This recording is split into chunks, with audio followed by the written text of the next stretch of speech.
The elderly man sat alone at the corner booth, his weathered hands cradling the coffee cup as if it contained liquid gold. Maria, the waitress, noticed his faded military patch and the distant look in his eyes, the same look her father carried after returning from overseas, so she quietly refilled his cup without asking for payment. But when the manager caught her, the scene turned ugly. "You're fired!" he shouted, yanking away her apron in front of the entire restaurant. "We don't give handouts to street people." The veteran stood, his dignity under assault once more, but before he could speak, the door swung open. 6 Marines in dress blues entered in perfect formation, their faces set like stone as they surveyed the scene.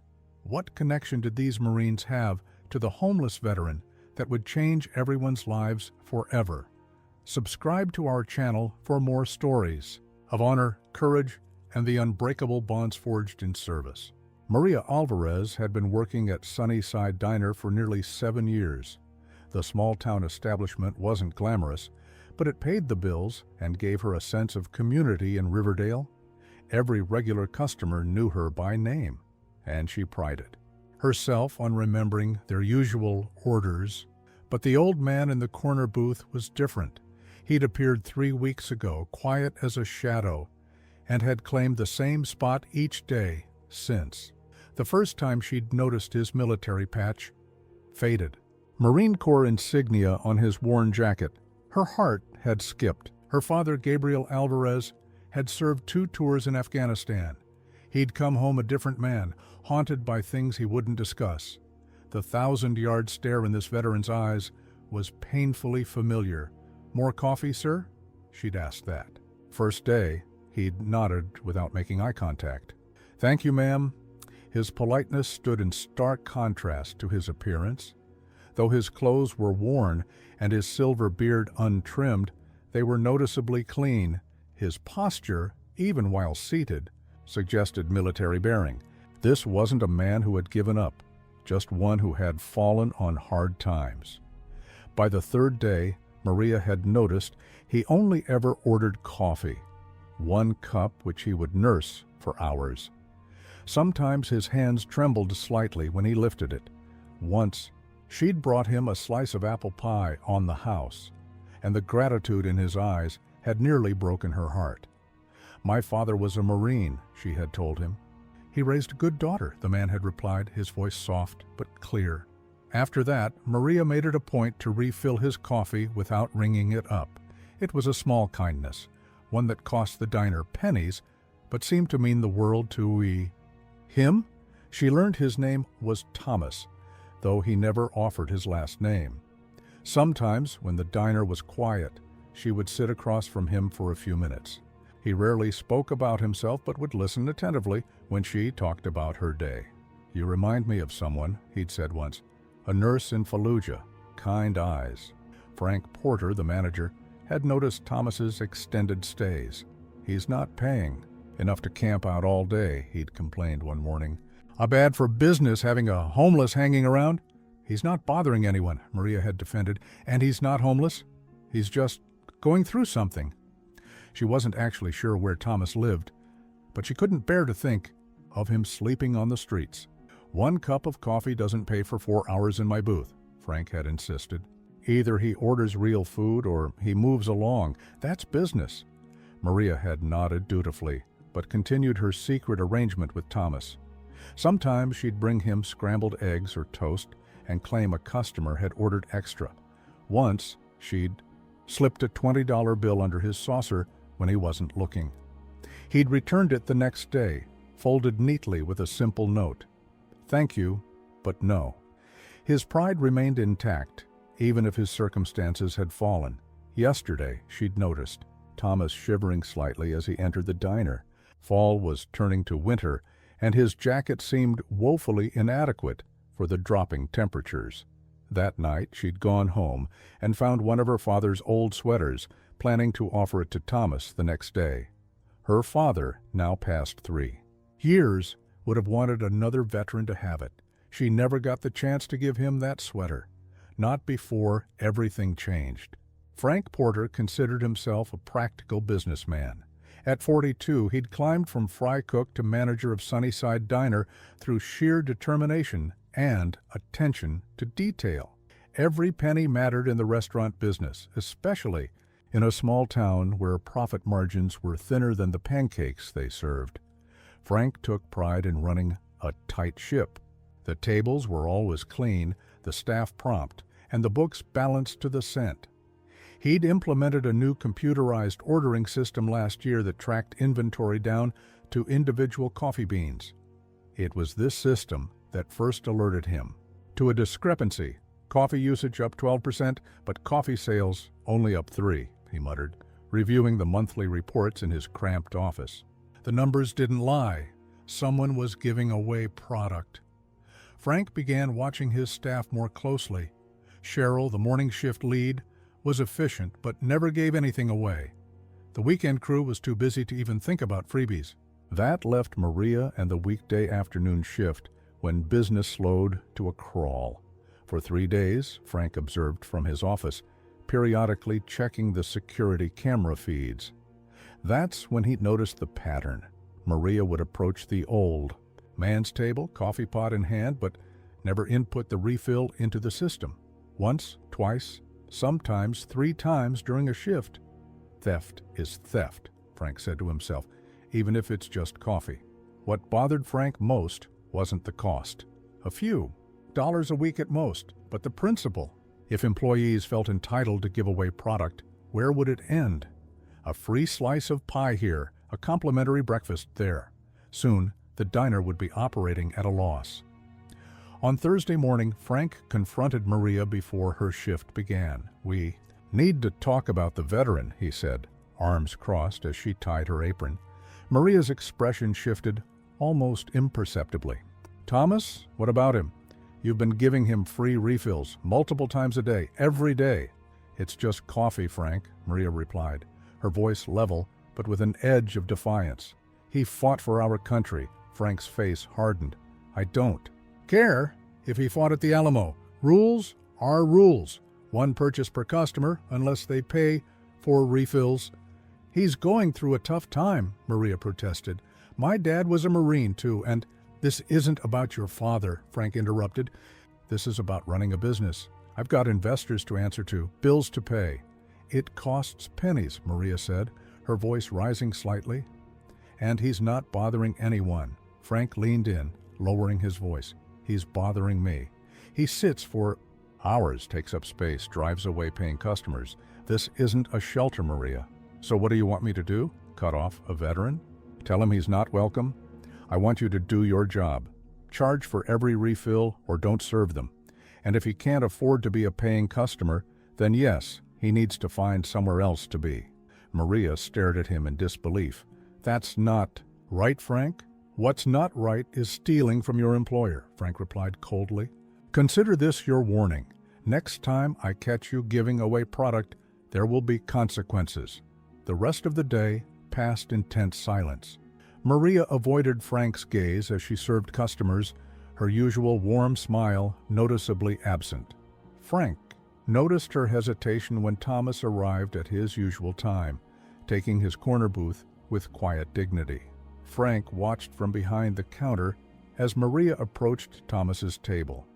She seemed to be explaining something to him in hushed tones. The old man nodded solemnly, reaching into his pocket to produce a few crumpled dollar bills. Maria appeared to refuse them at first, but Thomas insisted. Frank smiled to himself. Problem solved. The veteran would pay like everyone else, or find another place to sit all day. Rules were rules, after all. The diner wasn't a charity, and Frank wasn't running it to lose money. What Frank didn't anticipate was that the confrontation he'd been avoiding was merely postponed, not prevented.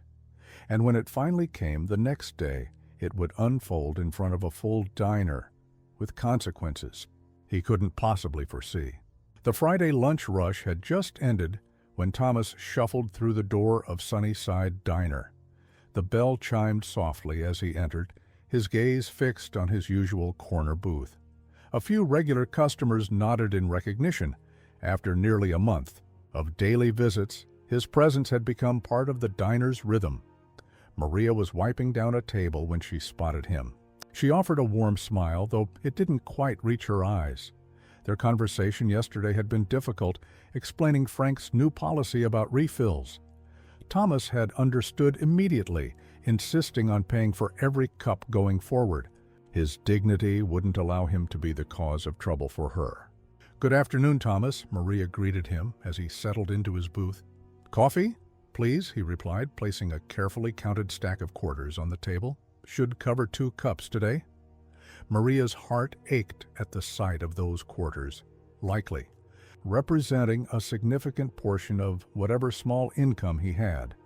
She poured his first cup and entered it properly into the system, aware of Frank watching from behind the counter. The diner wasn't empty. A group of office workers occupied the center tables, celebrating someone's birthday.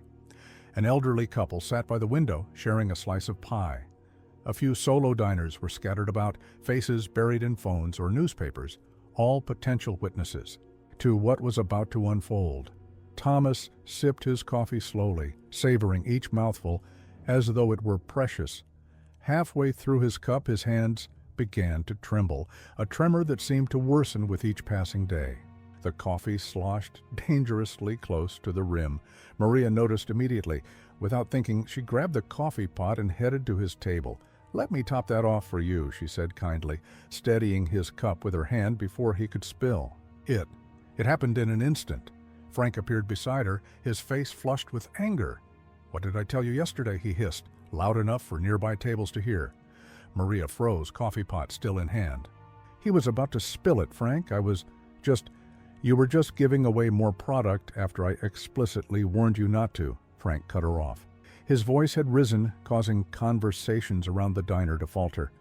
"This is exactly what I'm talking about. No respect for the rules." Thomas looked up, confusion giving way to understanding as he registered what was happening. "Sir, the young lady was just helping me. I've paid for my coffee." Frank ignored him completely, focusing his anger on Maria. "Turn in your apron. You're done here." A stunned silence fell over the diner. Maria stood motionless, coffee pot still in hand. "Frank, please. This is my livelihood. I need this job." "Should have thought of that before stealing from me repeatedly," Frank replied coldly. He reached out and yanked the apron strings, pulling it from her waist with enough force that she stumbled slightly. "I warned you what would happen." Tears welled in Maria's eyes, but she fought them back. Every customer was watching now, the birthday celebration forgotten, newspapers lowered, phones set aside. The humiliation burned through her like fire. "You're firing me over coffee?" Her voice trembled but held firm. "After 7 years? I'm firing you for theft and insubordination," Frank declared loudly, as if making sure everyone heard his justification. "Now, hand over the coffee pot and get your things." Thomas slowly rose from his seat, his weathered face etched with concern. "Young man," he addressed Frank, his voice quiet but carrying an unmistakable weight of authority. "This isn't right." Frank finally acknowledged the veteran's presence with an impatient glare. "This doesn't concern you. In fact, you're part of the problem. We're not a homeless shelter or a charity. Buy something substantial or don't come back." A collective intake of breath swept through the diner. Even those who didn't know Thomas could recognize the disrespect being shown to an elderly veteran. The birthday group exchanged uncomfortable glances. The elderly couple by the window looked appalled. "I've been a paying customer," Thomas replied, his dignity intact despite the insult. "And I won't sit by while you mistreat this young woman for showing basic human kindness," Frank scoffed. "Look, I don't need life lessons from a—" The bell above the door chimed, cutting him off mid-sentence. Every head turned toward the entrance. 6 United States Marines in full-dress blues stood in formation at the doorway, their faces expressionless, postures rigid with military precision. The lead Marine surveyed the scene before him, Maria with tears in her eyes, Frank red-faced with anger, and Thomas standing tall despite his years. The diner fell completely silent. Something momentous had just walked through the door, and everyone knew it. Time seemed to freeze as the 6 Marines stood motionless in the doorway. Their dress blues were immaculate, midnight blue jackets adorned with polished brass buttons, crisp white caps with gleaming black brims, and the trousers bearing a perfect scarlet stripe down each leg. Ribbons and medals decorated their chests, telling silent stories of service and sacrifice. The lead Marine was tall and broad-shouldered, with the bearing of someone accustomed to command. His dark eyes scanned the diner methodically, taking in every detail of the scene before him. Behind him, the other 5 Marines remained in perfect formation, their expressions unreadable. Frank's anger gave way to confusion. The confrontation with Maria momentarily forgotten, he stared at the unexpected visitors with his mouth slightly open. The entire diner seemed to be holding its breath. "Can I help you, gentlemen?" Frank finally managed, his voice notably less confident than it had been moments ago. The lead Marine didn't answer immediately. Instead, his gaze locked onto Thomas, who stood rigid beside his booth. For several heartbeats, the 2 men simply looked at each other across the room. Then, with deliberate precision, all 6 Marines removed their caps in perfect unison. "Permission to enter, sir?" the lead Marine asked, addressing Thomas directly. Thomas's weathered face registered shock, followed quickly by something else, recognition. He straightened his posture even further, shoulders squaring despite his age. "Granted," Thomas replied, his voice stronger and clearer than anyone in the diner had heard before. The Marines moved forward in formation, their steps measured and synchronized. They proceeded directly toward Thomas, ignoring Frank entirely. The sound of their polished shoes against the linoleum floor echoed in the silence. Maria stood frozen, coffee pot still in hand, tears drying on her cheeks as she watched the scene unfold. The birthday party had abandoned all pretense of celebration, their cake forgotten. One woman was surreptitiously recording with her phone. The lead Marine halted precisely 3 feet from Thomas. Then, in a move that sent a ripple of shock through the diner, he raised his right hand in a crisp, formal salute. "Colonel Thomas Wilson, sir," he said, his voice carrying throughout the room. "Captain James Reeves, 2nd Battalion, 5th Marines." The other 5 Marines saluted in perfect synchronization. Thomas's hand trembled slightly as he returned the salute, muscle memory from decades of service taking over. "At ease, Captain," Thomas said quietly. The Marines shifted to parade rest, feet shoulder-width apart, hands clasped behind their backs. Every movement was executed with flawless precision. Frank's face had drained of color. "Colonel?" he repeated weakly. No one acknowledged him. Captain Reeves kept his attention focused solely on Thomas. "Sir, we've been looking for you," Reeves said. "When we received word of your location, we came immediately." Thomas shook his head slightly. "I wasn't aware anyone was looking." "With respect, sir, many people have been looking for a very long time." Maria slowly set down the coffee pot, her eyes wide as she tried to process what she was witnessing. The elderly man who had been quietly nursing coffee in her section for weeks was apparently a high-ranking military officer, someone important enough to warrant this formal delegation. One of the Marines, a younger man with close-cropped blonde hair, stepped forward slightly. His eyes were suspiciously bright as he looked at Thomas. "Sir," he said, his voice thick with emotion, "my father served under your command in Fallujah. Staff Sergeant Michael Connor." Thomas's expression shifted, a flash of memory crossing his features. "Connor," he repeated softly. "Good man, exceptional Marine." "He told me stories about you my whole life, sir," the young Marine continued, "when we heard that you needed." He struggled to find appropriate words. Captain Reeves intervened smoothly. "Colonel Wilson, we're here to escort you home, sir, with your permission." Thomas seemed to withdraw slightly, his momentary command presence faltering. "I don't have a home to return to, Captain." "That's not accurate, sir," Reeves replied firmly. "A Marine is never without a home, as long as the Corps stands." The other Marines nodded in silent agreement. Frank had begun to edge backward toward B, his office, the full weight of his mistake, dawning on him. Maria noticed his retreat and felt a surge of vindication mixed with lingering confusion. The bell above the door chimed again. Everyone turned to see more people entering. 3 men in civilian clothes, but with military haircuts and bearing. One carried a garment bag over his arm. Thomas Wilson, no longer just the quiet veteran in the corner booth, but a Marine colonel of significant importance, stood at the center of it all, his coffee growing cold and forgotten. Thomas Wilson had never planned on a military career. Born in 1948 to a factory worker and a schoolteacher in a small Ohio town, he'd been more interested in books than battles as a young man. But the draft notice that arrived in 1968 changed everything. Rather than wait to be called up for the Army, he enlisted in the Marine Corps, believing it would give him more control over his fate. Boot camp at Paris Island tested him in ways he never imagined possible. The slender, thoughtful college student was broken down and rebuilt into something new, a Marine. He discovered within himself a natural aptitude for leadership and tactical thinking that surprised even his drill instructors.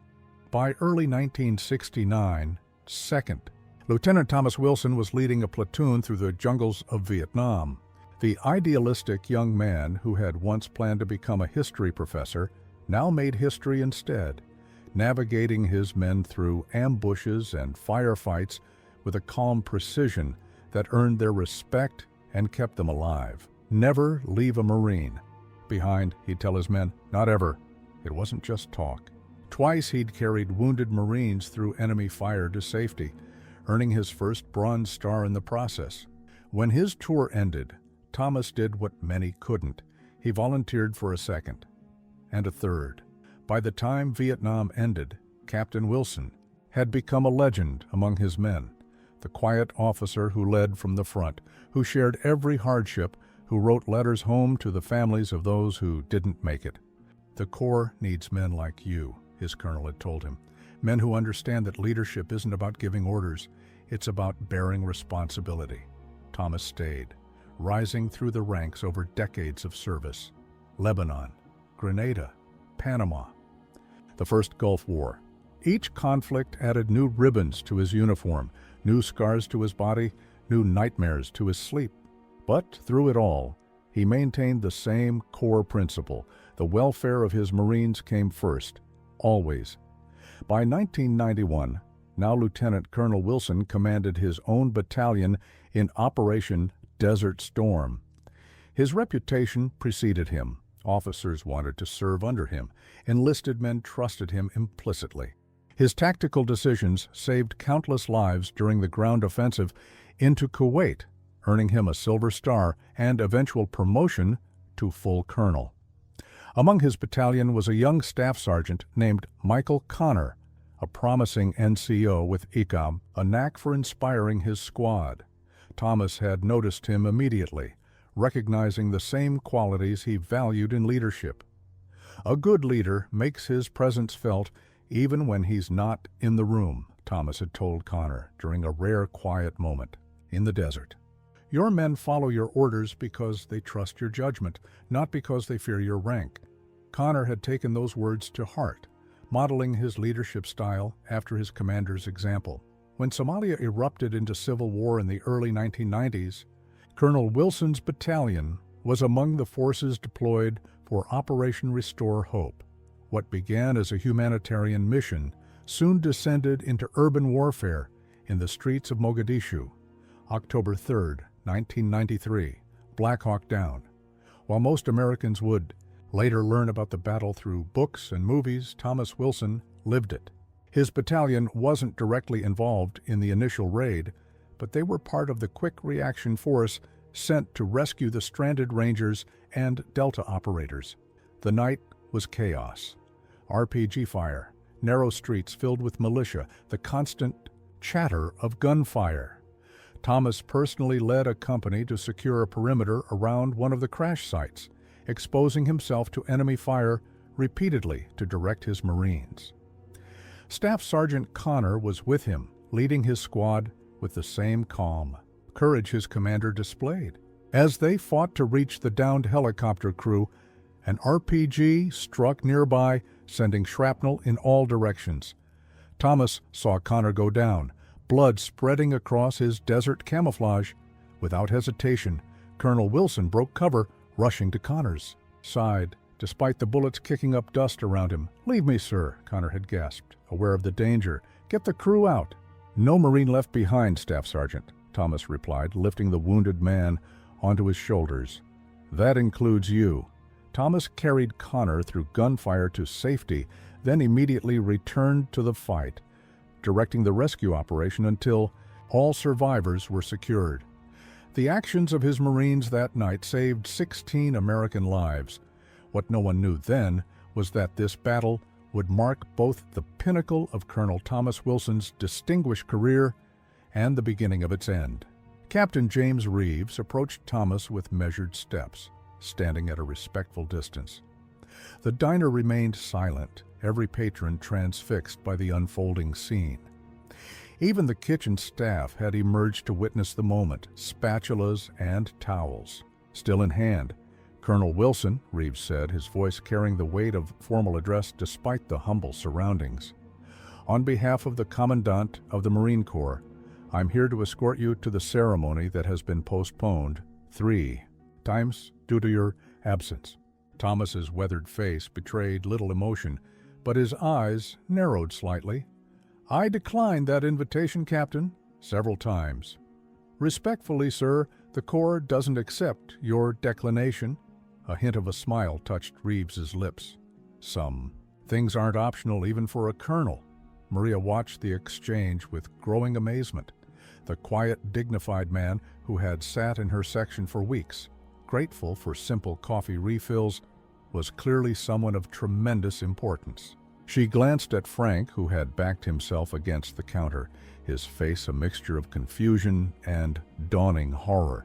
The young Marine who had mentioned his father stepped forward again. "Lance Corporal David Connor, sir," he introduced himself, formally.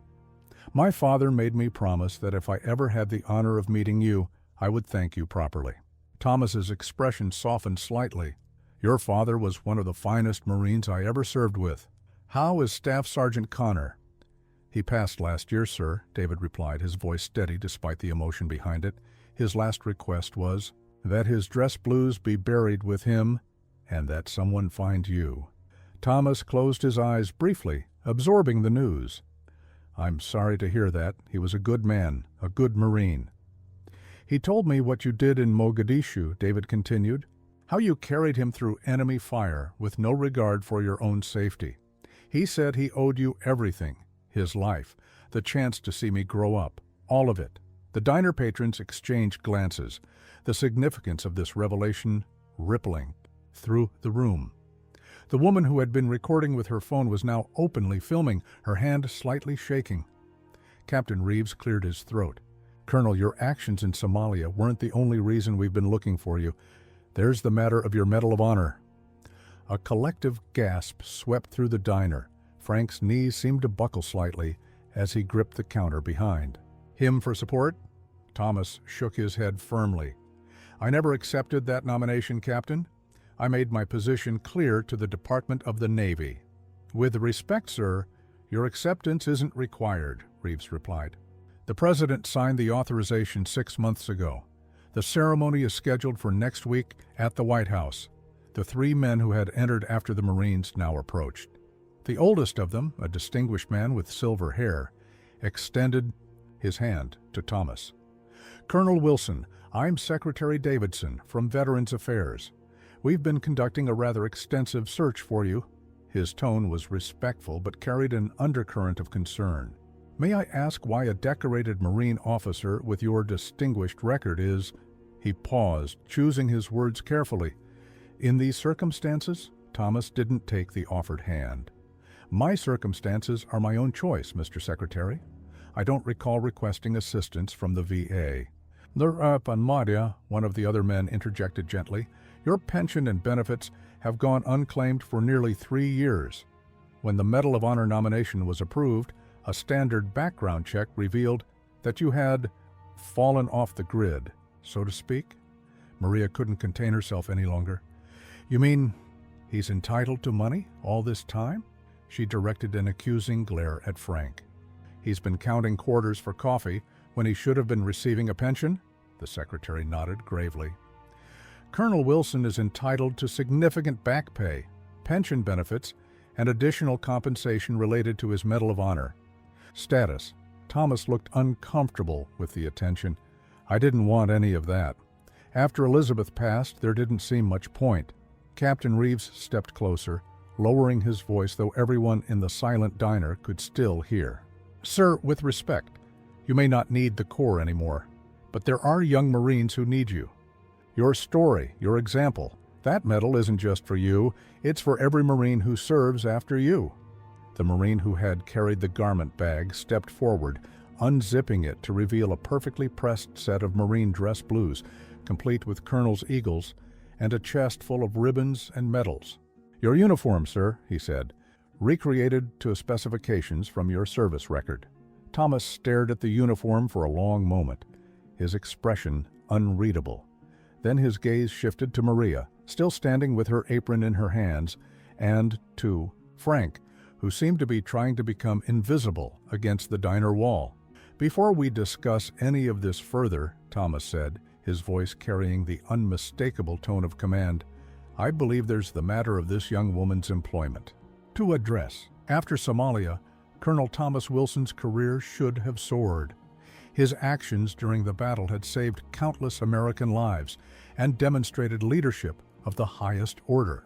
Instead, the darkness that had been building inside him for decades finally caught up. The nightmares began first, vivid, paralyzing dreams that transported him back to jungles, deserts, and city streets where young men died under his command. He would wake gasping, sheets soaked with sweat, the faces of the dead still vivid behind his eyelids. Then came the startled responses. A car backfiring sent him diving for cover in the middle of the officers' club. A helicopter passing overhead once froze him mid-sentence during a briefing. His hands developed a persistent tremor that he hid by keeping them clasped behind his back during inspections. Post-traumatic stress disorder, the military psychologist had explained gently. Quite common, actually, especially after what you experienced in Mogadishu. Thomas had nodded politely and ignored the diagnosis. Marines didn't break down. Marines pushed through. Marines led by example. He buried himself in work instead, spending longer hours in his office, avoiding social functions, distancing himself from the very men he had once led so effectively. His wife, Elizabeth, noticed, of course. After 30 years of marriage to a Marine, she recognized the signs of a warrior battling unseen enemies. She urged him to accept help, to talk to someone, to acknowledge that even the strongest have limits.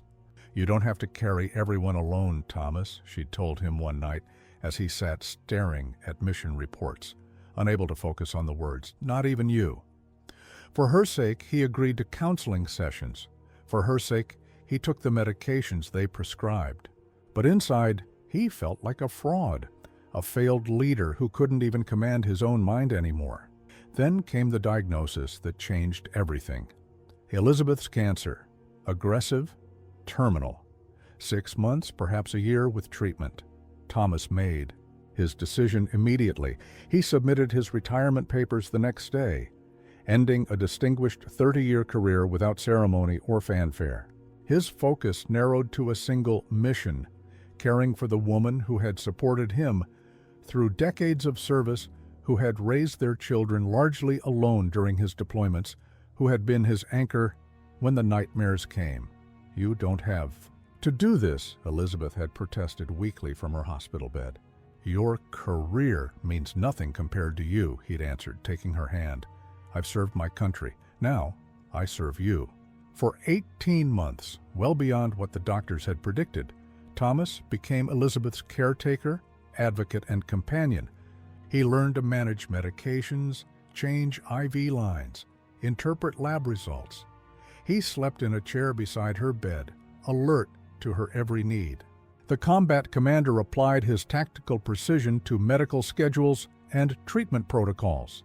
When Elizabeth finally passed, Thomas was holding her hand, telling her stories about their early days together, about the young lieutenant and the pretty nurse who had met at a military hospital in California. He had been with her until her final breath. just as he had promised. After the funeral, Thomas Wilson simply disappeared. Their children, a son in Seattle, a daughter in Frankfurt, tried to convince him to move closer to family. He declined politely but firmly. The house he had shared with Elizabeth sold quickly. His possessions were either given away or placed in storage. The pension checks and benefits began to pile up, unclaimed. The veterans' organizations that had hoped to honor him couldn't locate him. The Medal of Honor nomination process continued without his participation, based on testimony from those who had served with him in Somalia. Only Thomas knew the full truth of his disappearance. After Elizabeth's death, the PTSD symptoms he had suppressed for so long returned with devastating force. Panic attacks left him gasping for breath in public places. Flashbacks transported him from peaceful streets to battlefields without warning. The medications that had once kept the symptoms manageable now seemed ineffective. Rather than burden his children or become what he feared most, a decorated officer reduced to a cautionary tale of mental breakdown, Thomas chose to vanish. He lived simply, moving from town to town, taking odd jobs for cash when he could, sleeping rough when necessary. The survival skills that had served him in war zones proved useful on America's streets. He carried only a few possessions, a weathered photo of Elizabeth, his Marine Corps K-bar knife, and the Bronze Star he had earned in Vietnam. Everything else, the silver eagles of his rank, the citations and medals, the memories of leadership, he locked away in a mental compartment, becoming simply Thomas, an aging veteran down at his luck, until the day he walked into Sunnyside Diner and met a waitress named Maria, whose kindness penetrated the armor he had built around himself, until the day he stood up for her and found himself face to face with the life he had left behind. Maria Alvarez felt a surge of courage, unlike anything she had experienced before. The unfairness of her situation, combined with the revelation of Thomas's true identity, ignited something within her that wouldn't be silenced. She stepped forward, standing beside Thomas as she faced Frank directly. "I'm not leaving," she declared, her voice steady despite the emotions churning inside her. "You can't fire me for showing basic human decency to a veteran, especially not one who has served our country with such distinction." Frank's complexion had taken on an ashen quality. He glanced nervously between Maria, Thomas, and the assembled Marines, clearly calculating how badly he had misjudged the situation. "Maria," he began, his voice noticeably less confident, "this is a personnel matter that doesn't concern these gentlemen. We can discuss your employment status in private." "There's nothing to discuss," Maria replied firmly. "Either I keep my job with an apology from you, or everyone in Riverdale will know how Sunnyside Diner treats veterans and the people who show them respect." The woman who had been recording raised her phone higher. "Already streaming live on Facebook," she announced. "Over 200 viewers already." Frank's eyes widened in alarm. The elderly couple by the window had risen from their seats, the husband approaching slowly. He wore a Korean War veteran's cap, previously unnoticed. "My wife and I have been coming here every Friday for 15 years, he said, his voice wavering with age but firm with conviction. "If this is how you treat veterans and those who respect them, we won't be back." Murmurs of agreement rippled through the diner. Several patrons were now on their phones, undoubtedly spreading the word about what they were witnessing. Thomas placed a gentle hand on Maria's shoulder. "This isn't necessary," he said quietly. "I've never sought special treatment." "This isn't about special treatment, sir," she replied, the formal address coming naturally now that she understood who he truly was. "This is about basic respect, something I learned from my father, who would stand here beside me if he could." Captain Reeves watched the exchange with approval in his eyes, but maintained his professional demeanor. "Colonel Wilson is correct that he never sought special treatment. However," he added, fixing Frank with a steady gaze, "the manner in which you've addressed a Medal of Honor recipient is noteworthy." Lance Corporal Connor stepped forward as well. "My father always said that Colonel Wilson taught him the importance of standing up for what's right, no matter the personal cost. He looked at Maria with newfound respect. Seems like you learned that lesson too, ma'am. The birthday group had abandoned their celebration entirely. A middle-aged woman in a business suit approached Frank, her expression stern. "I'm on the Chamber of Commerce board," she informed him. "We've given Sunnyside our business for years, but I can't imagine continuing to patronize an establishment that treats its employees and our veterans this way."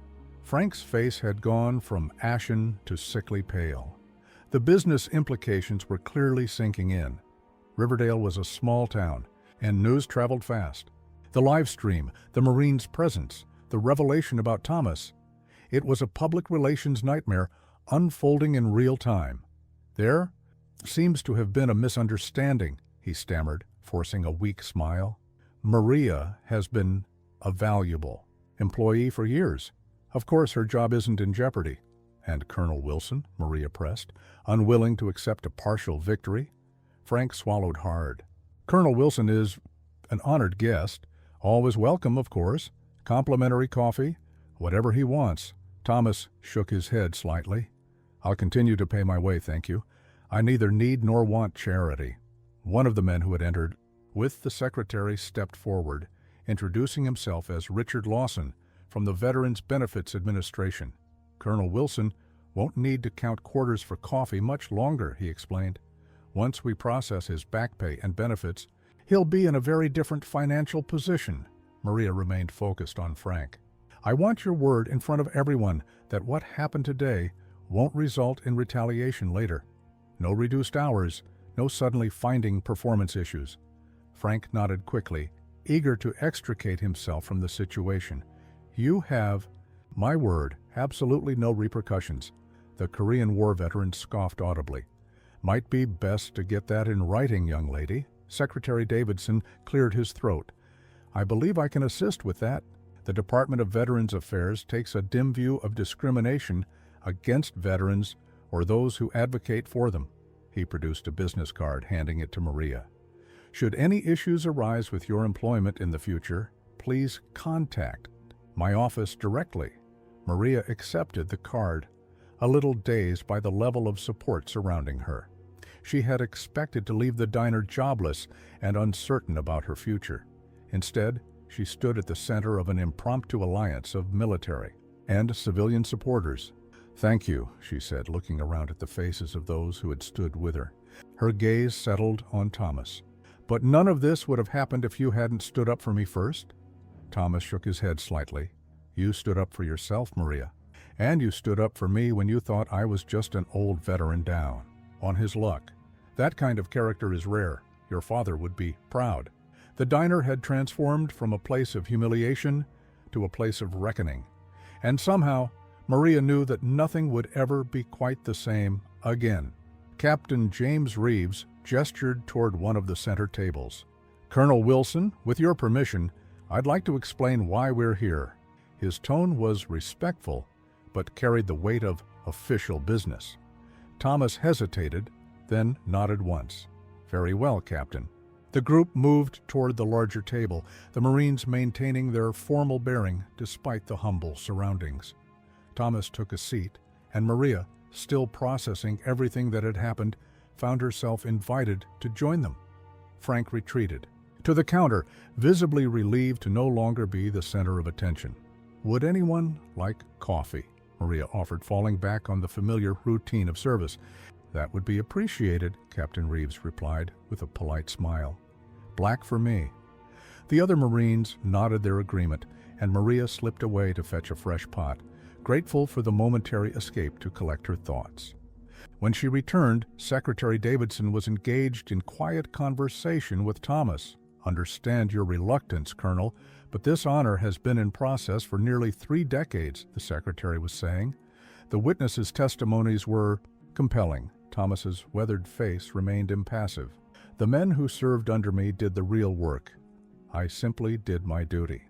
Captain Reeves cleared his throat as Maria poured coffee for the group. "If I may, sir, I'd like to explain why this delegation was formed and how we found you." Thomas gestured for him to continue. "After your retirement and subsequent departure, the the Corps continued the Medal of Honor nomination process. Reeves began. The actions in Mogadishu warranted recognition at the highest level. Multiple eyewitness accounts described your leadership during the operation to rescue the downed helicopter crews. The young Lance Corporal, David Connor, nodded solemnly. My father's testimony was among them, sir. He described how you carried him through active gunfire after he was wounded, then returned to the fight. That wasn't exceptional, Thomas objected quietly. Any Marine would have done the same. With respect, sir, that's not accurate, Reeves countered. What you did repeatedly that night went far beyond the call of duty. You personally led the rescue operation under intense enemy fire, coordinated with Army units while communications were failing, and physically carried wounded men to safety, not once, but 3 times. Thomas looked down at his coffee cup, uncomfortable with the praise. When the White House approved the Medal of Honor last year, a standard background check revealed your situation. Reeves chose his words carefully. You had no fixed address, no recent financial activity, no contact with VA services. That was intentional, Thomas said. Reeves nodded. We understood that, sir. But the Marine Corps doesn't leave its own behind, especially not a Marine of your stature. So a search was organized, the Secretary added. Discreetly, of course.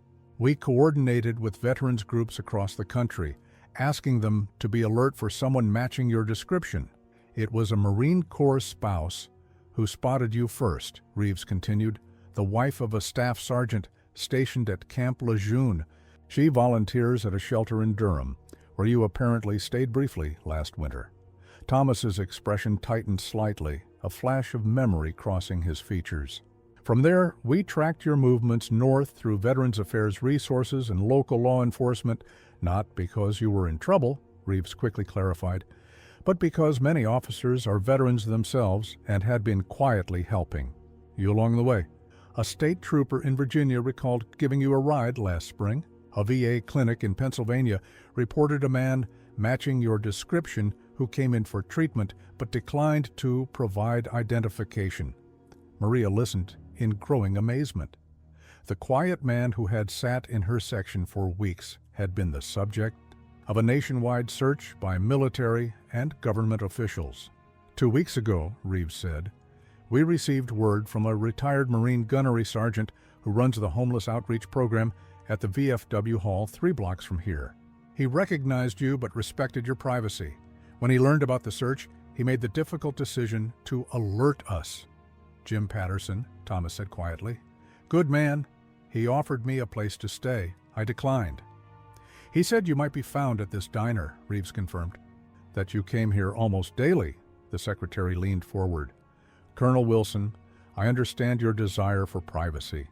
Many veterans struggle after service, especially those who've seen what you've seen, but you've earned your nation's highest military honor, and the President himself wishes to present it to you. More importantly, Captain Reeves added, your family has been searching for you as well. Thomas's head snapped up, his composure cracking slightly. My family, your son and daughter hired a private investigator last year, Reeves explained gently. They've been deeply worried about you. When we located you, we contacted them immediately. They're flying in tomorrow, Secretary Davidson said. Your son from Seattle, your daughter from Germany. They were overjoyed to hear you'd been found, Thomas closed his eyes briefly, emotion finally breaking through his carefully maintained facade. When he opened them again, Maria was surprised to see moisture gathering at the corners. I never wanted to burden them, he said, his voice barely above a whisper. After Elizabeth, I wasn't the father they remembered. I didn't want them to see me like this. Sir, Lance Corporal Connor said, my father always told me that the strongest thing Colonel Wilson ever taught him was that real strength isn't about never falling. It's about getting back up, no matter how many times you fall. Thomas looked at the young Marine, seeing echoes of his old friend in the young man's earnest face. Your children don't care about your circumstances, Secretary Davidson added gently. They just want their father back. Maria found herself blinking, back tears of her own. The diner had fallen completely silent. Every person present witness to this powerful moment of potential reconciliation. The term Medal of Honor hung in the air like a physical presence.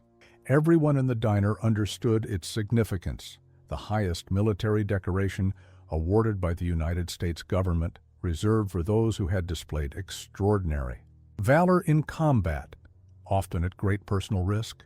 Perhaps, Secretary Davidson suggested gently, Captain Reeves should explain exactly why the Medal of Honor was approved in your case, Colonel, for the benefit of those present. Thomas looked uncomfortable, but didn't object. Maria leaned forward slightly, curious to learn more about the quiet man she'd been serving coffee to for weeks. Captain Reeves straightened in his chair, his bearing formal, as he began to speak. October 3rd, 1993, Mogadishu, Somalia. What began as a mission to capture 2 lieutenants of a Somali warlord became the fiercest urban combat American forces had faced since Vietnam. The diner was completely silent now, all attention focused on the captain's words. When Black Hawk helicopters were shot down in the city, American Rangers and Delta Force operators were surrounded by hundreds of hostile militia. Colonel Wilson, then Lieutenant Colonel Wilson, led elements of his battalion as part of the relief force sent to rescue the stranded Americans. Reeves glanced at Thomas, who sat motionless, his gaze fixed on the table. What happened next was documented by multiple witnesses. Despite intense enemy fire, Colonel Wilson personally led a company through the maze-like streets to reach one of the crash sites. When communication systems began failing, he moved between positions under fire to coordinate the rescue effort. In person, Lance Corporal Connor nodded solemnly. My father said the radio networks were jammed. The colonel used runner teams and moved himself to maintain command and control. During the operation, Reeves continued, Colonel Wilson repeatedly exposed himself to enemy fire to direct his Marines.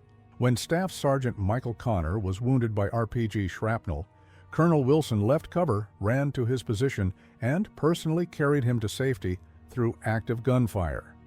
The woman who had been recording had lowered her phone, clearly moved by the account. But that wasn't all, Reeves said. After ensuring Connor's evacuation, Colonel Wilson returned to the front line. When another Marine was wounded, he again left cover to retrieve him, and then a third time for a downed Army Ranger who had been separated from his unit, Secretary Davidson interjected quietly. 3 separate acts of heroism, any one of which would merit consideration for our nation's highest honor.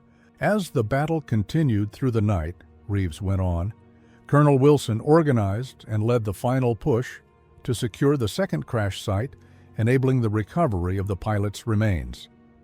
Throughout the 18-hour engagement, his leadership and personal courage were described by witnesses as beyond extraordinary.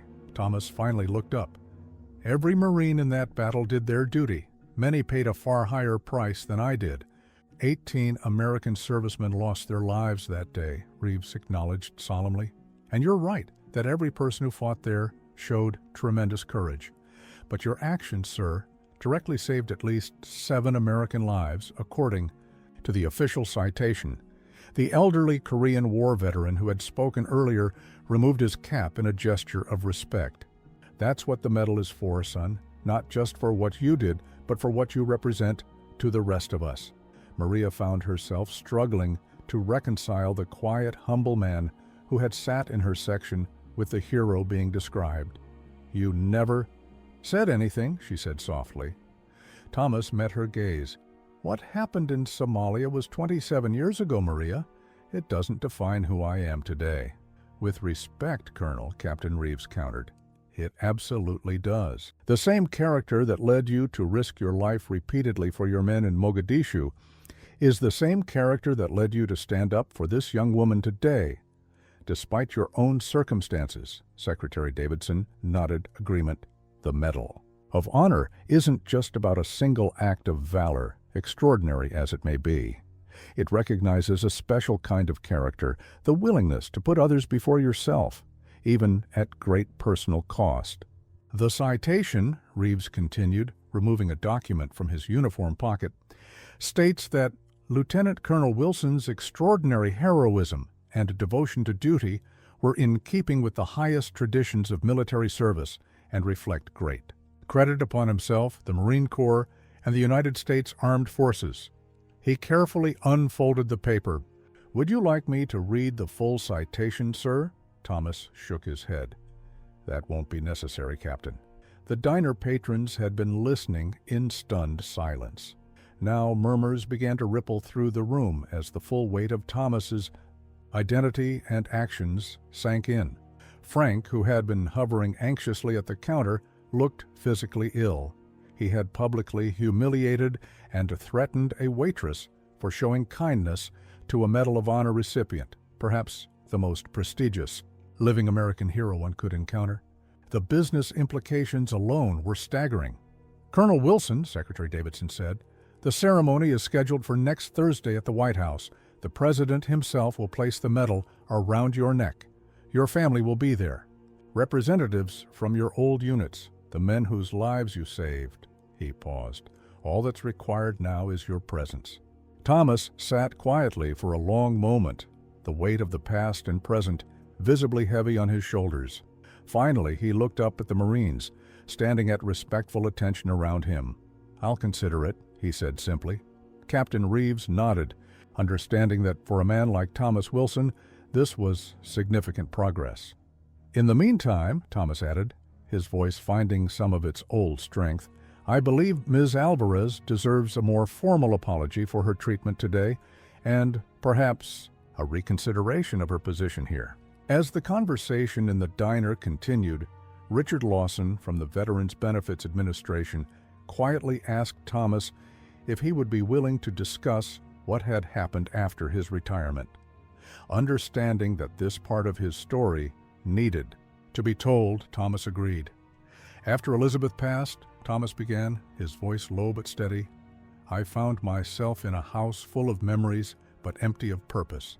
For 30 years, I'd been a Marine. Then for almost 2 years, I'd been a caretaker. Suddenly, I was neither."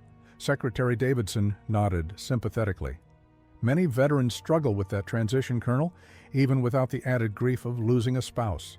The symptoms I'd managed to control for years, the nightmares, the flashbacks, the anxiety, they came back worse than before," Thomas continued.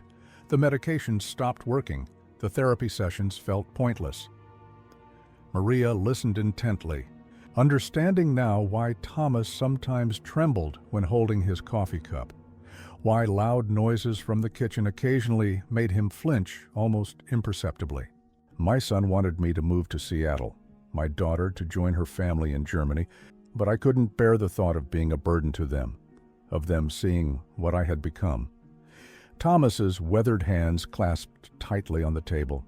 "So I made a decision. I sold the house, settled my affairs, and simply walked away." "Without telling your family?" Maria asked gently. Thomas nodded, regret evident in his eyes. "I left letters explaining that I needed time alone, that I would contact them when I was ready. I thought it would be kinder than having them watch me struggle." Lance Corporal Connor shifted uncomfortably. "My father went through something similar after Somalia, the nightmares, the symptoms. He always said you were the one who convinced him to get help." Thomas looked up sharply. Staff Sergeant Connor struggled. "Yes, sir. He said you personally drove him to his first VA appointment, told him there was no shame in asking for help." "That was different," Thomas said. "He was young, had his whole life ahead of him." "Sir," Captain Reeves interjected respectfully, "you were 54 when you retired, hardly at the end of your service to others." Lawson from the VBA leaned forward. "Colonel, if I may ask, what happened to your benefits, your pension, your health coverage?" "I maintained a small account for essentials," Thomas explained. "Enough for basic needs. The rest," he shrugged, "didn't seem important anymore." "So you've been living how exactly?" Secretary Davidson asked, concern evident in his voice. Thomas straightened slightly, a flash of pride crossing his features. "I've managed odd jobs when available, veteran services when necessary. I'm not without skills. Maria recalled Thomas once mentioning he'd helped fix the plumbing at the shelter where he occasionally stayed. Another time, he'd shown up with dirt under his fingernails, explaining he'd been helping a local church with their garden. "But your health care," Lawson pressed. "Your PTSD symptoms. You were entitled to comprehensive treatment." "I didn't want to be in the system," Thomas said. "Simply, after a lifetime of giving orders, I couldn't stand the thought of being ordered around by doctors, counselors, well-meaning social workers. I needed freedom, even if it came at a cost." The Korean War veteran, who had been listening nearby, approached the table again. "I understand that, Colonel. After Korea, I didn't file for benefits for nearly 40 years. Thought I could handle it myself." He shook his head. "Stubborn pride. Cost me and my family dearly." Thomas acknowledged him with a respectful nod. "Colonel Wilson," Secretary Davidson said, "there's another aspect to this situation I feel compelled to mention. Your example, both in combat and afterward, matters to other veterans. When someone of your stature struggles but then finds a way forward, it creates a path others can follow." "I'm hardly a suitable example at present," Thomas replied, gesturing to his worn clothing. "On the contrary," Captain Reeves said firmly, "you've survived not just combat, but the aftermath. The grief, the PTSD, you're still here, sir, still maintaining your dignity and your values. That matters." Maria found herself nodding in agreement. "That's what I saw the first day you came in, Thomas. Not just another customer, someone with quiet strength, even when things were difficult." The secretary checked his watch. "Colonel, we've arranged temporary accommodations for you at the officers' quarters at Fort Miller, about 30 minutes from here. Medical staff are standing by if you'd like to be evaluated, though that's entirely your choice." Thomas hesitated. "My things? We can collect anything you need from your current location," one of the other officials offered. "Just my rucksack at the shelter," Thomas said, "and a locker at the bus station with a few items." Maria felt a pang as she realized how little he possessed after a lifetime of service and sacrifice. Lance Corporal Connor stepped forward. "Sir, if I may, when my father struggled after Somalia, you told him something I've never forgotten. You said, 'Accepting help when you need it isn't weakness, it's tactical wisdom.'" Thomas looked at the young Marine, seeing echoes of his friend in the earnest face. After a long moment, he nodded slowly. "It seems," he said quietly, "that I'm overdue for following my own advice." Word spread through Riverdale with astonishing speed. The woman who had been recording in the diner, Jenny Lawton, had live-streamed much of the encounter on her social media accounts. By mid-afternoon, her video had been shared thousands of times, reaching far beyond the small town's borders.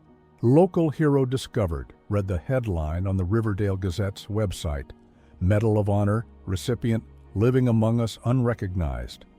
As Thomas and the military delegation continued their conversation at the diner, more people began to arrive. Veterans from the local VFW post came first, many in their caps and vests adorned with service pins. They entered quietly, respectfully, taking seats at nearby tables or standing along the walls. None interrupted, but their presence was a silent statement of solidarity. Jim Patterson, the retired Marine gunnery sergeant who had first alerted authorities to Thomas's whereabouts, arrived wearing his old uniform jacket. He approached the table only when there was a natural pause in the conversation. "Colonel Wilson," he said, standing at a respectful distance. "I hope you'll forgive me for breaking your confidence." Thomas stood and extended his hand. "Nothing to forgive, Gunny. You did what you thought was right."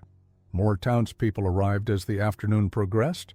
The mayor, having heard the news, came wearing his Sunday best, bringing with him the chief of police, herself a former Army captain. A local news van parked outside, though the reporter respectfully remained on the sidewalk, awaiting permission to enter. Frank Porter watched the growing crowd with increasing anxiety. What had begun as a routine firing had evolved into the biggest story to hit Riverdale in decades, and he was cast as the villain. He had retreated to his office, emerging only when necessary, avoiding eye contact with the veterans and community members who now filled his diner without ordering so much as a cup of coffee. Maria moved among the tables, serving drinks and food. Her earlier distress transformed into a quiet pride. Customers slipped her generous tips, accompanied by whispered words of support. Several offered her jobs on the spot if her position at Sunnyside didn't work out. The Korean War veteran who had spoken earlier sat with his wife, holding court among a group of younger veterans. "Served under General Ridgway," he was explaining. "Never thought I'd meet a Medal of Honor recipient in my own hometown." At one point, the elementary school principal arrived with a small delegation of teachers. "Colonel Wilson," she said when there was an appropriate moment. "If you'll be staying in Riverdale, we'd be honored if you'd consider speaking to our students someday. We have many children from military families who would benefit from your example." Thomas, clearly uncomfortable with the attention, but unwilling to be rude, thanked her for the invitation without making a commitment. By late afternoon, the crowd had grown so large that people were standing outside the diner's windows, peering in. The atmosphere had transformed from the tension of the morning to something approaching celebratory. Secretary Davidson leaned toward Thomas. "This is just a small preview of what you can expect, Colonel. The Medal of Honor changes things. People respond to what it represents." Thomas nodded grimly. "One of many reasons I've avoided it." A commotion at the door drew everyone's attention. A group of motorcyclists had arrived, members of the Patriot Guard Riders, veterans themselves, who often provided escort services for military funerals and events. Their leader, a burly man with a gray beard, approached the table. "Colonel Wilson." "Sir," he said with formal respect, "the Riders would be honored to provide an escort whenever you're ready to depart. We can ensure privacy and dignity." Captain Reeves looked to Thomas for his response. After a moment's hesitation, Thomas nodded his acceptance. "That would be appreciated," he said quietly. Maria, passing by with a tray of drinks, paused beside Thomas.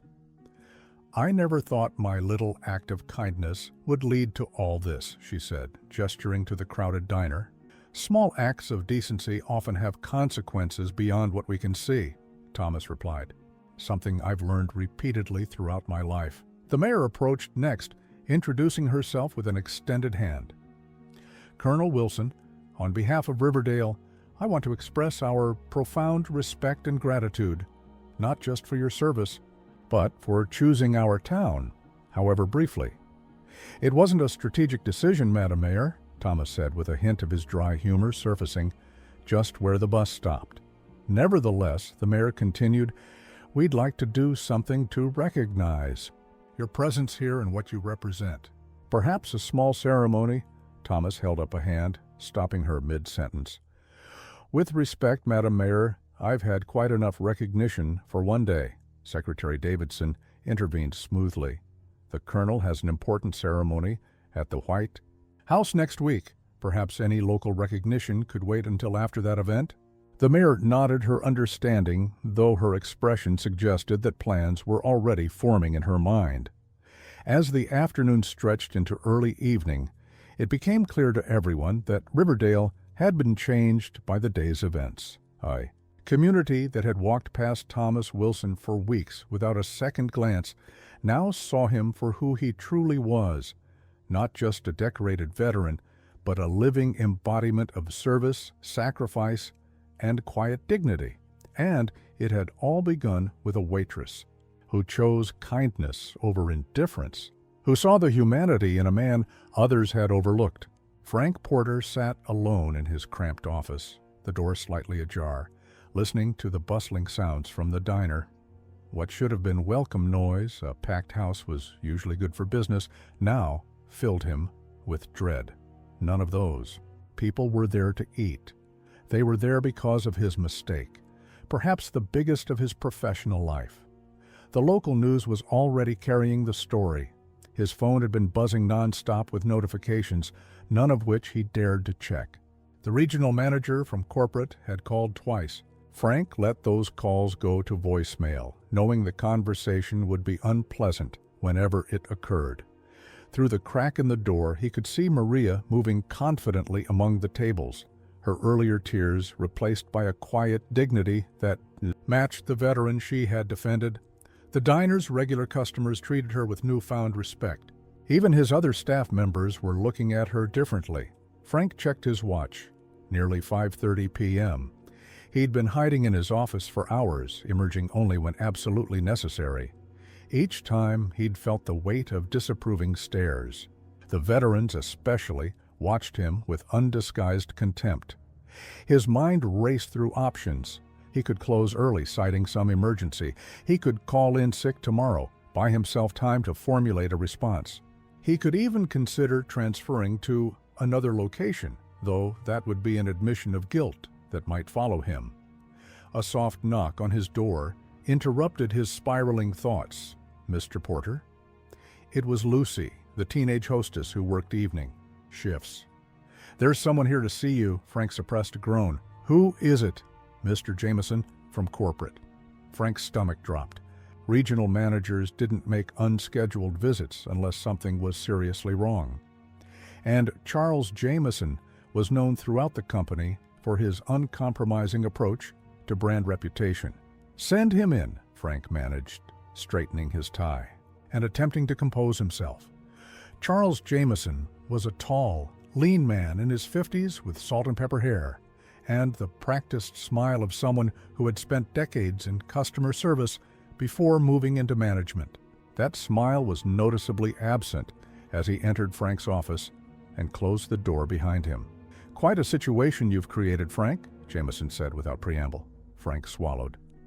"I was enforcing company policy about—" Jameson held up a hand, cutting him off. "Let's not pretend this is about free coffee or employee discipline. I've seen the video. The whole country is seeing it." "Video?" Frank repeated weakly.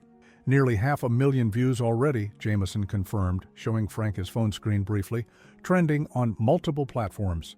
Sunnyside Shame is the hashtag they're using." Frank felt the blood drain from his face. "I didn't know who he was."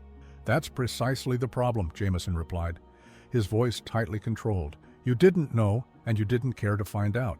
You publicly humiliated a waitress for showing basic human decency to a veteran who turns out to be a Medal of Honor recipient.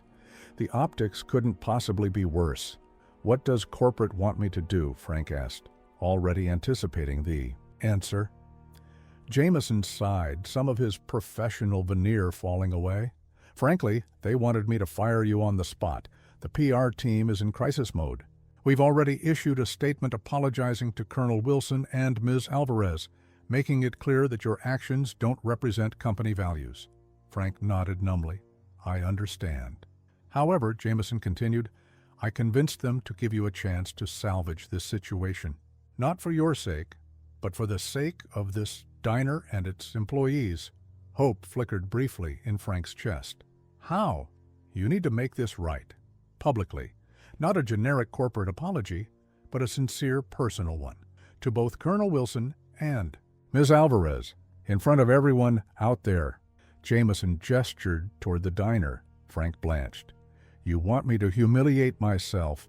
"I want you to take responsibility," Jameson corrected sharply, "and I want you to do it because it's the right thing, not just to save your job. And if I do this, I can stay on as manager?" Jameson's expression hardened. "That depends on two things. First, whether Colonel Wilson and Ms. Alvarez accept your apology. Second, whether you make meaningful changes going forward." "What kind of changes?" "For starters, a new veterans discount program and a company-sponsored scholarship in Colonel A. Wilson's name for children of veterans attending the local community college." Jameson placed a folder on Frank's desk. "The details are in here.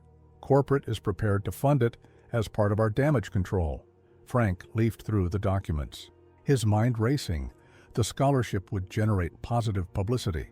The veterans discount would bring in new customers. From a purely business perspective, it made sense. But Jameson seemed to read his thoughts. "This isn't just about business recovery, Frank. This is about personal redemption. If you can't see that, then maybe this isn't the right position for you." Frank closed the folder slowly. Through the office window, he could see Thomas Wilson still sitting with the military delegation, his weathered face dignified despite the commotion around him. Maria moved efficiently between tables, her earlier tears replaced by quiet confidence. "When do you need my decision?" Frank asked. "Now," Jameson replied simply. "Either walk out there with me and make this right, or hand me your keys and clear out your office." Frank stood up slowly, straightening his shoulders. The choice before him wasn't really about his job anymore. It was about the kind of man he wanted to be, the kind who could admit when he was wrong, or the kind who couldn't face his own mistakes. "I'll come with you," he said finally.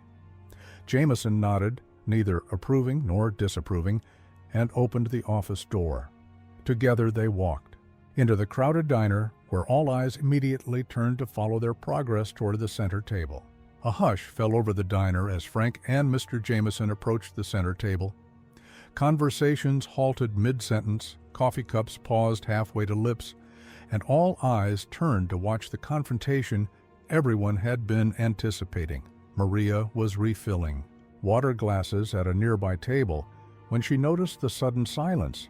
She turned to see Frank standing awkwardly before Thomas and the military delegation, his usual confident demeanor replaced by something approaching genuine contrition. "Colonel Wilson," Frank began, his voice slightly unsteady, "I owe you an apology. My behavior earlier today was inexcusable. I failed to show you the respect you deserve, not just as a decorated veteran, but as a human being." Thomas regarded him silently, his weathered face revealing nothing. "And Maria," Frank continued, turning to face her, "I treated you unfairly. You were showing basic human kindness, something I should have encouraged, not punished." Maria set down her water pitcher and faced her manager directly. She'd spent years deferring to his authority, biting her tongue when he was unreasonable, accepting his criticism without complaint. Now, with the entire community as witness, the dynamic had shifted irrevocably. "Frank," she replied, her voice clear and steady, "I've worked here for 7 years. In all that time, I've never done anything to jeopardize this business. All I did was show a little compassion to someone who deserved it." Frank nodded, visibly uncomfortable under the collective gaze of the crowded diner. "You're right, and I was wrong to try to fire you. Your job is secure, with no reduction in hours or responsibilities." Mr. Jameson stepped forward slightly. "In fact, Sunnyside Diner would like to offer Ms. Alvarez a promotion to assistant manager, effective immediately, with appropriate increase. In compensation, of course." A murmur of approval rippled through the assembled crowd. Maria blinked in surprise, momentarily speechless. "Additionally," Jameson continued, "the company would like to announce 2 new initiatives, a veterans discount program at all our locations and a scholarship fund in Colonel Wilson's name for children of veterans attending Riverdale Community College." The mayor, who had been listening nearby, clapped her hands together in delight. "What a wonderful gesture! The town council will certainly want to support this initiative." Thomas had remained silent throughout the exchange, watching, with the careful neutrality of a man accustomed to evaluating situations before responding. Now he raised a hand slightly, quieting the room. "Mr. Porter," he said, his voice carrying the natural authority of command despite its quiet tone, "I accept your apology. We all make mistakes in judgment. What matters is how we respond to them." Frank's relief was visible, his shoulders relaxing slightly. "As for the scholarship and discount program," Thomas continued, "while I appreciate the gesture, I would prefer any such program be named for all veterans, not just myself." "Many have sacrificed far more than I have," Jameson nodded respectfully. "Of course, Colonel, we'll adjust accordingly." Maria stepped forward, still processing the unexpected promotion offer. "Mr. Jameson, I'm grateful for the opportunity, but I'd like to suggest a condition." "What's that, Ms. Alvarez?" Jameson asked. "That part of my new responsibilities include establishing Sunnyside as a veteran-friendly workplace, active hiring of veterans, accommodations for service-related disabilities, support for Guard and Reserve employees when they're called up." She glanced at Thomas. "I learned from my father that veterans bring incredible skills and work ethic to any job.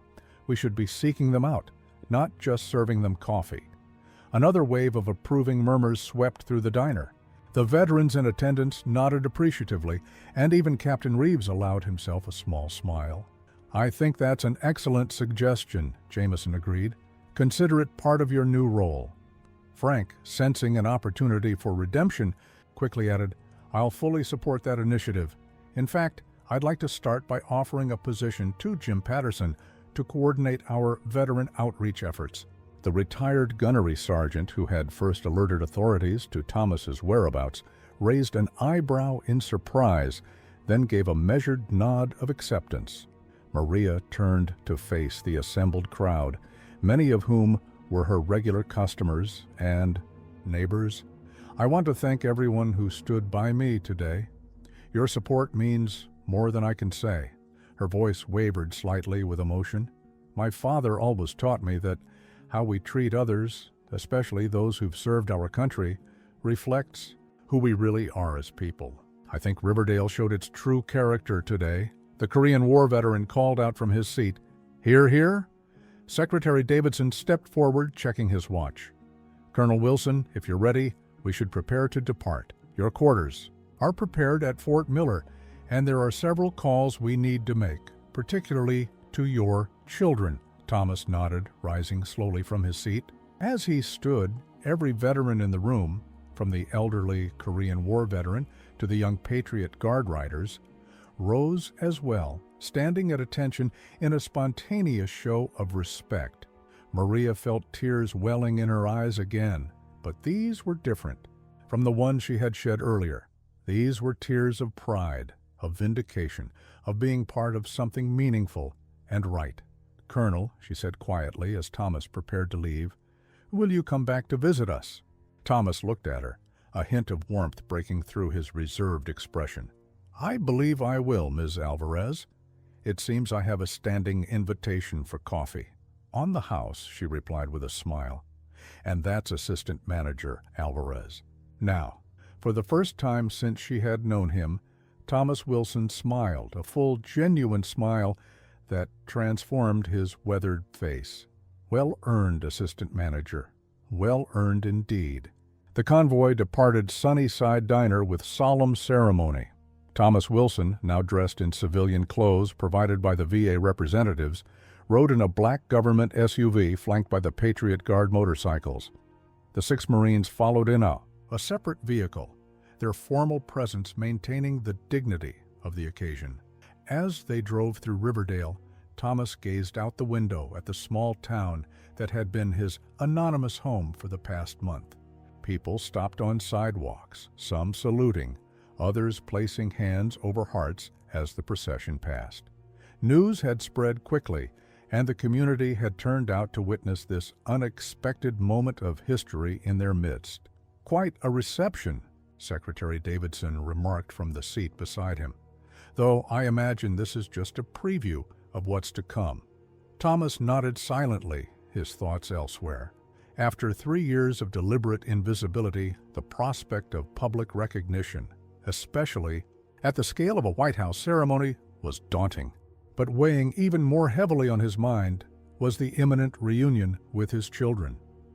We've arranged for your son and daughter to meet you at Fort Miller tomorrow, Davidson continued, seeming to read his thoughts. They're flying in tonight. Michael from Seattle, Catherine from Frankfurt. How are they? Thomas asked quietly. Truly? Davidson's expression softened. Worried about you, relieved you've been found. Your son has 3 children now. Your youngest grandchild was born after you left. Thomas closed his eyes briefly, absorbing the news that he had a grandchild he'd never met. The price of his disappearance suddenly felt very real. Catherine is on faculty at the University of Frankfurt, Davidson continued. She's taken emergency. Leave to come back? She always was the academic, Thomas murmured, a faint smile touching his lips. Takes after her mother. The SUV turned onto the highway, accelerating toward Fort Miller. Captain Reeves, riding in the front passenger seat, glanced back at Thomas. Colonel, there's something else you should know, he said. Your story has already gone national. The initial social media posts from the diner were picked up by several news networks. The White House has issued a statement confirming your Medal of Honor and upcoming ceremony. Thomas frowned. I'd prefer privacy until I've had time to speak with my family. "We've established a security perimeter at Fort Miller," Reeves assured him. "No press will have access to you without your explicit permission." Richard Lawson from the Veterans Benefits Administration cleared his throat. "Colonel, once we arrive, I'd like to begin processing your back pay and benefits. With your permission, of course. The amount that's accumulated over 3 years is substantial." "I don't need much," Thomas replied. "Nevertheless, it's yours by right," Lawson insisted gently, "and it might help with whatever you decide to do next." The next hung in the air between them, the unspoken question of what Thomas Wilson, newly discovered Medal of Honor recipient and formerly homeless veteran, would do with the rest of his life. As if anticipating the question, Secretary Davidson said, "There will be many opportunities available to you, Colonel. Speaking engagements, consulting positions, advocacy roles. Your perspective on veteran homelessness and PTSD would be invaluable to our ongoing efforts at the VA." Thomas looked out the window again, watching the landscape change from small-town storefronts to open countryside. "I haven't thought that far ahead. One day at a time has been my approach for a while now." "Of course," Davidson nodded. "No decisions need to be made immediately." The remainder of the journey passed in comfortable silence. As they approached Fort Miller, Thomas noticed the heightened security at the gates, additional MPs, more thorough ID checks. Word of his arrival had clearly preceded them. The SUV pulled up to the distinguished visitors' quarters, a modest but well-maintained building reserved for visiting officers and dignitaries. A medical team stood discreetly nearby, respecting Thomas's earlier assertion that he would decide whether to be evaluated. "Home sweet home, at least for tonight," Davidson said as they exited the vehicle. "Your quarters are prepared, and anything you need can be provided." Thomas surveyed the military installation with the practiced eye of a career officer. After years away, there was something comforting about being back on a base, the order, the discipline, the familiar rhythm of military life. Inside the DVQ, Thomas found a suite that, while simple by civilian standards, represented luxury compared to his recent accommodations. Fresh uniforms hung in the closet, daily uniform, service alphas, and a set of dress blues with full medals for the upcoming ceremony. "Your personal items from the shelter and bus station locker have been collected," Captain Reeves informed him, indicating a familiar rucksack placed carefully on a chair. "Everything was retrieved as you left it." Thomas moved to the bag, opening it to check its contents. The few possessions that had accompanied him through his years of wandering were intact. The photo of Elizabeth, his K-bar knife, the bronze star medal, a well-worn copy of Marcus Aurelius's Meditations, and a few items of civilian clothing. "Thank you, Captain," he said, genuine gratitude in his voice. "Some things can't be replaced." "Colonel," Davidson said, "is there anything else you need tonight?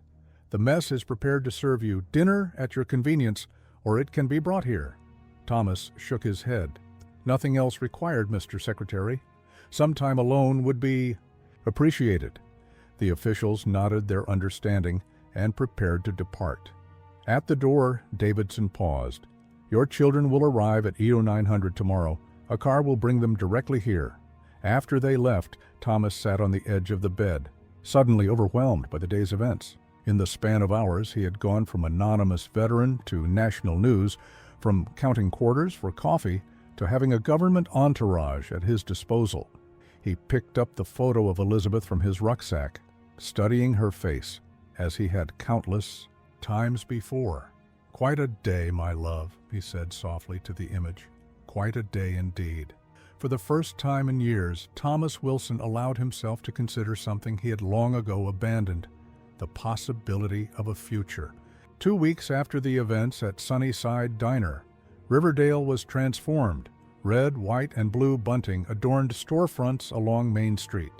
Handmade signs welcomed visitors. American flags flew from every lamppost. The small town had embraced its unexpected moment in the national spotlight with enthusiasm and pride.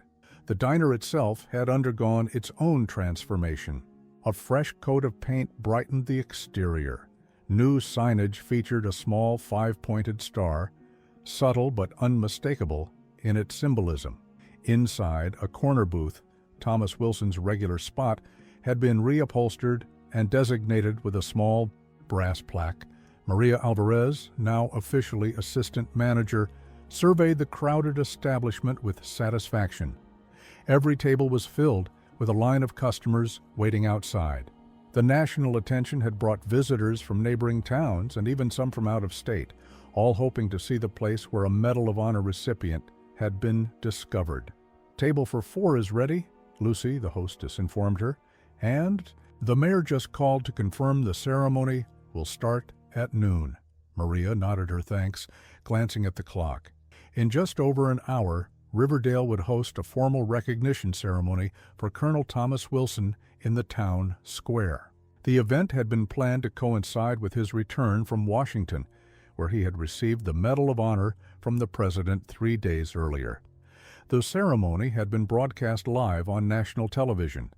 Maria had watched with tears in her eyes as Thomas, resplendent in his dress blues, stood tall while the president placed the distinctive star-shaped medal around his neck.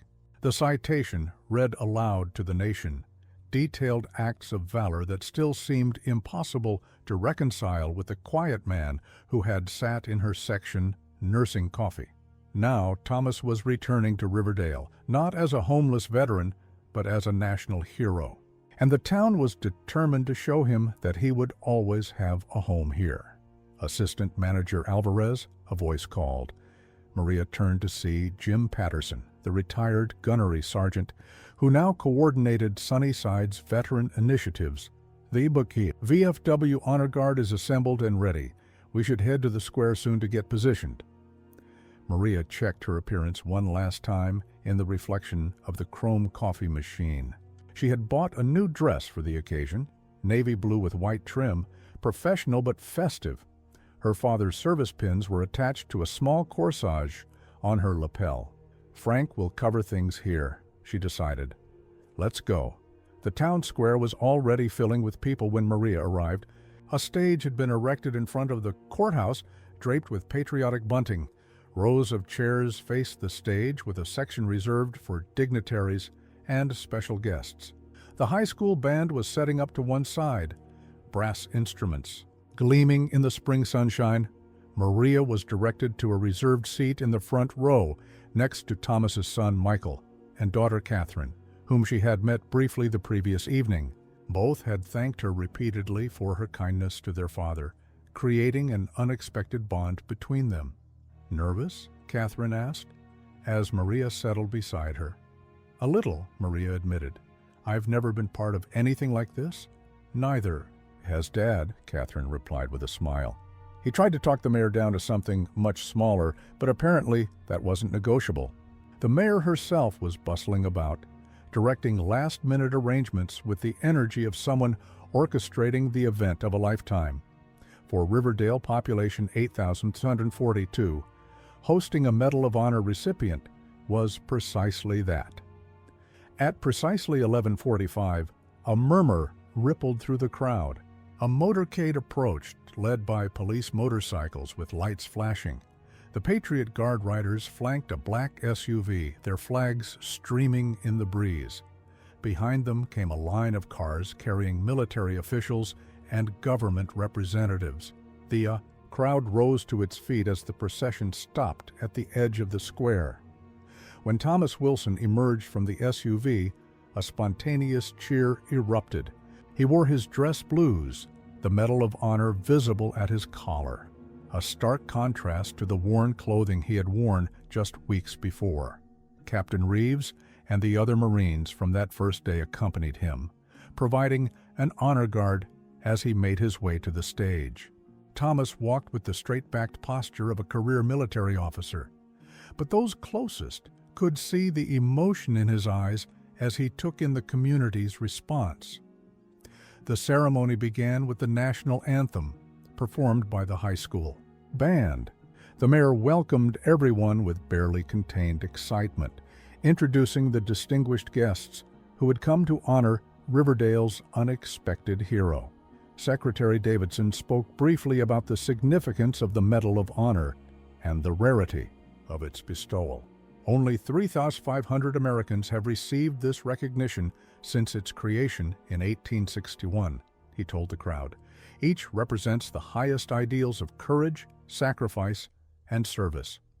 Captain Reeves followed, speaking of Thomas's legendary status within the Marine Corps even before his recent recognition.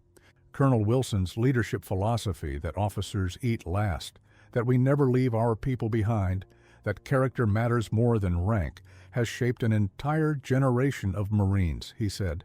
When it was finally Thomas's turn to speak, he approached the microphone with visible reluctance. Public speaking had never been his favorite duty, even before his years of self-imposed isolation. "I'm not comfortable being called a hero," he began simply. "I'm just a Marine who did his job alongside other Marines who did theirs." He paused, scanning the crowd. "But I am deeply moved by this community's welcome." His gaze found Maria in the front row. "Sometimes the greatest acts of heroism aren't on battlefields. Sometimes they're small moments of human kindness when no one's watching. A refilled coffee cup, a moment of respect. These things matter too." Maria felt tears welling in her eyes as Thomas continued, speaking not of his own actions in combat, but of the importance of seeing the humanity in every person, especially those who might appear broken or forgotten. 1 year to the day after Thomas Wilson was discovered at Sunnyside Diner, Maria Alvarez arrived early to prepare for the anniversary celebration. As general manager now, Frank had been transferred to another location 6 months ago. She took pride in the transformation the establishment had undergone. The morning sunlight streamed through new windows, illuminating the completely renovated interior. Where once there had been worn booths and dated decor, now warm woods and comfortable seating created a welcoming atmosphere. Along one wall, a tasteful display chronicled the Colonel's Corner, featuring news clippings, photographs, and a shadow box containing a replica of the Medal of Honor. But the most significant change was the addition of the Veterans Haven, a separate room adjacent to the main dining area. What had once been storage space had been converted into a comfortable lounge where veterans could gather, access resources, and find community. A part-time VA counselor held office hours 3 days a week, and job placement services operated. On a regular schedule, Maria checked her watch, 7:30 a.m. The special event wouldn't begin until 10 Soiki, but she expected early arrivals. This wasn't just another day at the diner. This was a celebration of how one small act of kindness had rippled outward, transforming not just a life, but an entire community. The bell above the door chimed, and Maria looked up to see Thomas Wilson enter. Despite the early hour, he was impeccably dressed in a casual blazer and slacks, the small lapel pin of the Medal of Honor his only concession to his decorated status. "Good morning, Maria," he greeted her warmly. "Thought I'd come early." "And beat the crowd, Colonel Wilson," she replied with a smile, the formal address now a friendly ritual between them. "Coffee's fresh. Your usual booth is ready." Thomas had become a regular presence in Riverdale over the past year. After the whirlwind of the White House ceremony and media attention, he had surprised many by declining lucrative offers from military contractors and political organizations. Instead, he had used his suddenly substantial financial resources, back pay, benefits, and speaking fees, to establish a foundation focused on homeless veterans. He had purchased a modest home on the outskirts of town, close enough to his children and grandchildren for regular visits, but maintaining the independence that was so important to him. 3 days a week, he volunteered at the Veterans Haven, counseling younger veterans struggling with the same demons he had faced. "How's the turnout looking for today?" he asked, as Maria brought his coffee. "Beyond our expectations," she replied, sliding into the booth across from him. "The mayor's coming, of course, the high school band, about 24 Marines from your old units, and Jim Patterson says the VFW is turning out in full force." Thomas nodded, a mixture of appreciation and mild discomfort crossing his features. Even after a year of recognition, He remained uncomfortable with ceremonies that focused on him personally. "And your family?" Maria asked. "Michael and the grandkids arrived last night," Thomas replied, his expression softening at the mention. "A family. Catherine flies in this morning. Her university schedule made it tight, but she wouldn't miss it." The door chimed again as Jim Patterson entered, followed by several veterans who volunteered at the Haven.